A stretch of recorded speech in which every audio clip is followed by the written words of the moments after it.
Halo pemirsa, kembali lagi di acara Sosok. Nah, nih Mas, tadi kan ngomongin Madam X nih ya, film komedi yang membawa isu sosial. Nah, film-film seperti itu yang dengan tema yang seperti itu apakah memiliki pasar tersendiri di Indonesia ataukah emang banyak pro dan kontranya dari masyarakat? Terus tanggapan, gimana cara Mas sendiri untuk nanggepin reaksi masyarakat itu? Sebenarnya sih aku pengennya film yang mengangkat isu-isu apa ya mengenai komunitas-komunitas tertentu itu jangan cuma ditonton oleh komunitasnya, tapi justru ditonton oleh masyarakat luas sehingga kan masyarakat bisa terpancing nih gitu perspektif mereka seperti apa, perspektif gender misalnya dari mereka yang sudah terbentuk atau apa, dan ketika menonton ternyata nggak begitu ya gitu, kayak terchallenge. Jadi aku sih sangat nggak masalah dengan pro dan kontra, kita kan negara demokrasi, semua boleh berpendapat. Justru yang penting tuh kita mengangkat isunya yang sehingga itu dibicarakan dan didiskusikan. Makanya itu memilih dewasa ya. Makanya itu memilih genre ini ya, genre komedi untuk yang Madam X itu biar pas juga untuk mudah, kan? Semua ini ya, semua lapisan masyarakat ya kalau ada komedi ya. Setiap ide-ide film yang Mas garap ini tuh selain dari isu-isu terkini, isu-isu yang ada, isu-isu sosial, itu bisa sih inspirasinya dari mana sih Mas? Kalau aku sih dari hasil observasi aku sehari-hari gitu. Kayak misalnya filmku yang kedua Selamat Pagi Malam tuh betul-betul dari pengamatanku akan Jakarta. Kayak misalnya kenapa sih setiap kali aku ke restoran aku minta air putih pasti mineral water. Oh dari situ? Dari situ, atau waktu itu aku ke toko coffee shop, terus mereka jual risol, tapi namanya chicken soft roll, udah bukan risol lagi, terus harganya jadi kayak 20.000. Kayak berasa kembali lagi ya ke New York tuh kalau kayak gitu. Iya, Los Angeles maaf. Iya, aku jadi kayak ini kenapa ya? Kesannya Jakarta tuh sangat tidak pede gitu dengan identitas keindonesiaannya, sehingga semua tuh harus ke barat-baratan, semua tuh harus ke Jepang-Jepangan, semua harus ke Korea-Koreaan gitu. Jadi dari ide itu akhirnya aku tulis deh coba gitu tentang isu identitas.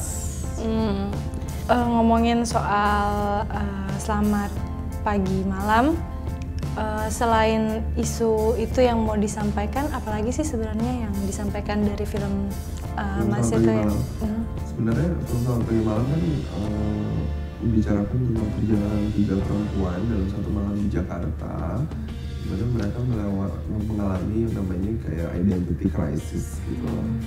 Sebenarnya itu isunya yang ngomongin soal tradisi versus modernity, kemudian juga soal kota yang makin kehilangan soul karena obsesinya terhadap uang. Jadi banyak banget sih, pokoknya Jakarta banget deh. Berarti itu ngambil dari sudut pandang wanita ya, perempuan ya. Sejauh mana sih Mas Lucky ini mempersiapkan seluruh produksi karya-karya film Mas Lucky? Ya selama ini sih aku sutradaranya, kemudian kalau untuk Selamat Pagi Malam aku editor juga, aku penulis juga. Karena apa ya, sebenarnya aku nggak harus yang memiliki ide filmnya gitu, tapi aku sangat ingin terlibat dalam semua aspek. Apa ya, buat aku director tuh harus sangat detail oriented gitu. Jadi semua kan juga melewati approval sutradara dan produser gitu. Jadi aku sih sangat terlibat dalam semuanya. Berarti ini dong, kerjanya juga 2 kali lipat, 3 kali lipat dong. Iya kan, sebenarnya dibantu dengan kru dong. Kita ada director photography, ada production designer gitu, tapi kita komunikasi aja dengan mereka. Nah, ngomongin soal ini nih, lebih ke personal diri sendiri nih ya. Yang menjadi pemacu seorang Lucky Kuswandi untuk terus maju tuh apa sih? Karena aku nggak bisa ngerjain yang lain sih, terus terang nggak bisa masak. Tapi kalau maju mundur cantik yang tadi aku bilangnya terus maju. Bisa. Apa ya, karena emang it's my passion, I just love doing it. Menurut aku bikin film itu nggak kayak kerja. Jadi kayak punya anak rasanya. Kayak ngurus anak ya? Kayak ngurus anak, kayak kamu punya satu film tuh kayak ngelahirin anak. Dan itu stays with you forever kan, kamu harus tanggung jawab dong sama anaknya. Jadi makanya ketika aku mau melahirkan anak, aku harus pastiin tuh anaknya bener. Tapi nggak enggak ngasal gitu. Dan aku pikirin, ini aku mau punya anak lagi nggak ya gitu. Tapi itu ngelakuin ini dulu nggak sih, kayak observe untuk kira-kira ini bakal laku di pasar atau enggak, itu diperhitungkan juga nggak sih? Sebenarnya sih sulit untuk memperhitungkan pasar karena kan nggak bisa diduga ya. Kayak market tuh maunya apa, penonton tuh lagi tertariknya apa. Misalnya, oh lagi heboh film religi, semua orang bikin film religi, tapi terus naiknya nggak laku juga. Jadi aku udah berhenti mikirin itu sih.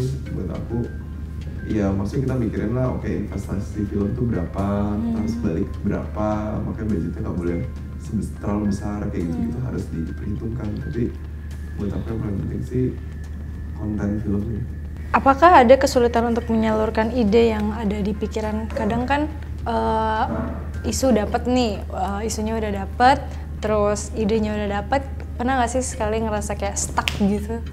Iya pasti, selalu. Terus itu gimana nanggulanginnya kalau lagi kosong seperti itu? Biasanya sih jangan dipaksain ya.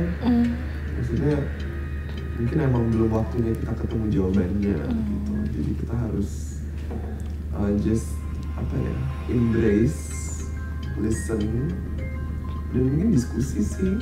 Aku juga beruntung dikelilingi oleh banyak orang yang sangat mendukung dan satu frekuensi, itu penting. Jadi ketika ngobrol kayak nyambung. Itu membantu banget. Nah, kan sudah menjadi dosen juga kan di salah satu universitas.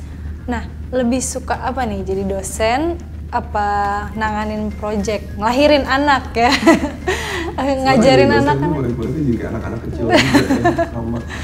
Jadi beda-beda tipis lah ya. Tapi lebih enjoy mana nih kalau boleh jujur?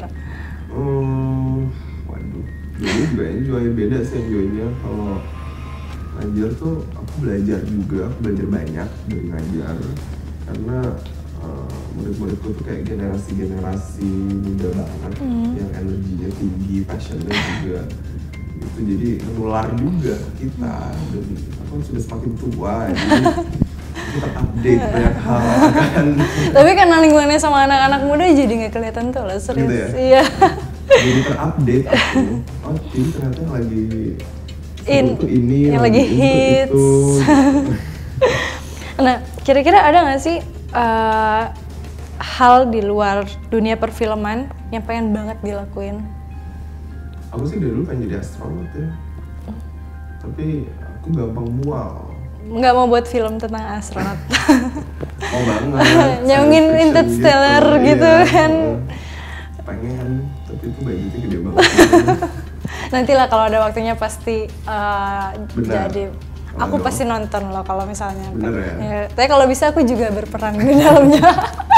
Nah, terakhir nih, harapan seorang Lucky Kuswandi untuk para calon sutradara-sutradara muda nih, yang mungkin sekarang juga lagi aktif di teater, lagi sering nyutradarin teater-teater di sekolah-sekolah mereka, boleh disampaikan mungkin ke pemirsa?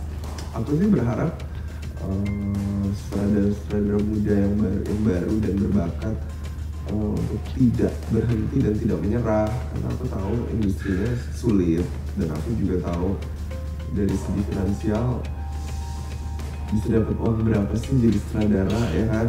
Tapi aku cuma berharap anak-anak muda ini passionate, anak-anak muda ini gatel dan ingin bercerita mereka secara jujur, sehingga akhirnya suatu hari kita bisa terus menontonnya dan terus banyak film-film baru Indonesia yang berkualitas.